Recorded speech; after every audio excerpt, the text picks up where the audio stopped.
नवरात्रि के दौरान 9 दिन तक घरों में चौकी सजाई जाती है, जिस पर कलश, नारियल, गंगाजल, देवी की प्रतिमा सहित पान, सुपारी, पुष्प, भोग आदि अर्पित किया जाता है। व्रत के अंतिम दिन हवन करके कन्या पूजन आदि किया जाता है। इसके बाद नवरात्रि का व्रत पूर्ण माना जाता है। नवरात्रि समाप्त होने के बाद सबसे बड़ा प्रश्न यह उठता है कि नवरात्रि में प्रयोग की गई कलश, नारियल, चावल, पूजन की सामग्री और हवन के बाद बची हुई राख आदि सामग्री का क्या किया जाए। बहुत से लोग इसे गंगा जल अथवा पवित्र नदी में प्रवाहित करते हैं, तो कुछ घरों में यह सामग्री काफी समय तक रखी रहती है। तो चलिए जानते हैं कि इन सब चीज़ों का करना क्या चाहिए। लेकिन उससे पहले, अगर आप भी चाहते हैं कि माता रानी का आशीर्वाद आप पे बना रहे, तो वीडियो को लाइक एंड शेयर करिए, चैनल को सब्सक्राइब कर लें और कमेंट बॉक्स में जय माँ दुर्गा जरूर लिखें।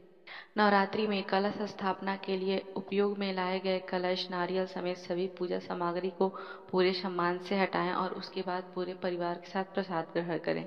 नवरात्रि के बाद जब कलश पर से नारियल उठाते हैं तो उस नारियल को या तो परिवार के सभी सदस्यों में बांटकर प्रसाद के रूप में ग्रहण करें, या तो यदि आप कन्या पूजन कर रहे हो तो नारियल को प्रसाद के रूप में कन्याओं को खिलाएं, अथवा उसे लाल कपड़े में लपेटकर अपने धन वाले स्थान पे रख दें या पूजा वाले घर में रख दें। पूजा में उपयोग किए गए नारियल को कभी भी अनदेखा नहीं करना चाहिए। इससे देवी की आराधना निष्फल रह जाती है।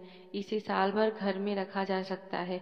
इस वर्ष के पूजा का नारियल रखने के पहले पिछले वर्ष के नारियल को सम्मान पूर्वक नदी में प्रवाहित कर दें। कलश में रखे जल का क्या करें। नवरात्रि के पहले दिन कलश की स्थापना की गई। नवरात्रि के बाद कलश में भरे जल को अपने काम से संबंधित चीजों पर जरूर इस जल को छिड़कना चाहिए। विद्यार्थी पठन पाठन की सामग्री पर और व्यापारी अपने व्यवसाय की जगह पर इस पवित्र जल का छिड़काव करें। उस कलश के जल को अपने घर के हर कोने, छत और मुख्य द्वार पर छिड़कें और घर के सभी सदस्यों पर छिड़क देना चाहिए। बचे हुए जल को तुलसी अथवा पीपल, बरगद आदि की जड़ में डाल दें। ध्यान रहे, इस जल को बाथरूम और शौचालय में न डालें। कलश में अगर आपने सिक्का रखा है तो उसे लाल कपड़े में लपेटकर तिजोरी में या पैसे रखने वाले स्थान पर रख दें। नवरात्रि के आखिरी दिन कलश हटाने के बाद उसके नीचे रखे चावल को घर के हर कोने में छिड़क देना चाहिए। कलश के नीचे रखे चावल को घर में छिड़कने से कभी धन की तंगी का सामना नहीं करना पड़ता है।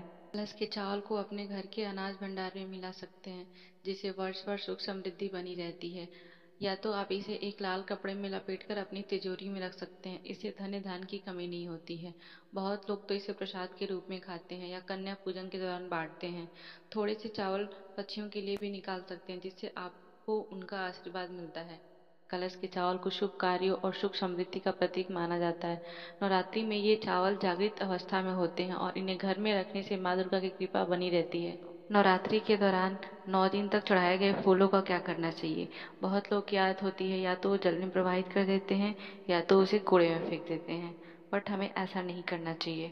मान्यता के अनुसार नवरात्रि की पूजा में चढ़ाए गए फूलों में देवी माँ की सकारात्मकता ऊर्जा होती है, इसलिए उन्हें फेंकना या नदी में विसर्जन करने के बजाय उनमें से कुछ को देवी माँ का प्रसाद मानकर अपने पास अपने धन स्थान आदि में रखें। बाकी को किसी गमले में रख दें ताकि उनका उपयोग खाद के रूप में किया जा सके। पूजा के फूलों का यह उपयोग पर्यावरण के लिए भी अनुकूल है। नवरात्रि के दौरान 9 दिन तक जलाए गए बाती का क्या करना चाहिए।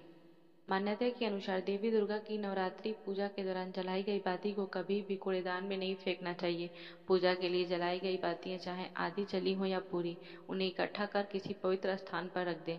नवरात्रि के आखिरी दिन उनमें लौंग, कपूर, शुद्ध घी डालकर उन्हें फिर से जलाएं, घर में घुमाएं और अंत में बाहर छत या बालकनी में रख दें। ऐसा माना जाता है कि नवरात्रि के 9 दिनों की सकारात्मकता ऊर्जा आपके घर से नकारात्मकता को दूर भगाने का काम करेगी। इसके बाद थोड़ी सी राख बचाकर किसी गमले में रख दें। ऐसा माना जाता है कि देवी माँ की पूजा से जुड़ी यह पवित्र राखियाँ व भूत बुरी नज़र को दूर भगाने में काम करती है। कभी कभी तो ऐसा होता है कि जब हम मंदिर जाते हैं और हमें माता की चुंडी प्रसाद में मिल जाती है, फिर हम सोचते हैं कि इसका क्या करें। अगर आप नवरात्रि के दौरान किसी मंदिर में जाते हैं और देवी दुर्गा के प्रसाद प्राप्त करते हैं तो लोग अक्सर सोचते हैं कि उसका क्या करें। हिंदू मान्यता के अनुसार देवी दुर्गा की चुंडी में सकारात्मक ऊर्जा और उनका आशीर्वाद समाहित होता है। इसलिए आप इस चुंडी को अपने घर में किसी पवित्र स्थान जैसे धन स्थान या अपने वाहन में रख सकते हैं। आप चाहें तो इसे देवी दुर्गा का दिव्य प्रसाद मानकर किसी पवित्र पौधे, वृक्ष या वाहन में बांध सकते हैं। पूजा के दौरान आप इस चुंडी को अपने सिर पर भी रख सकते हैं।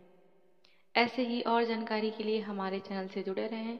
अगर आप चैनल पर नए हैं, चैनल को ज़रूर सब्सक्राइब कर लें।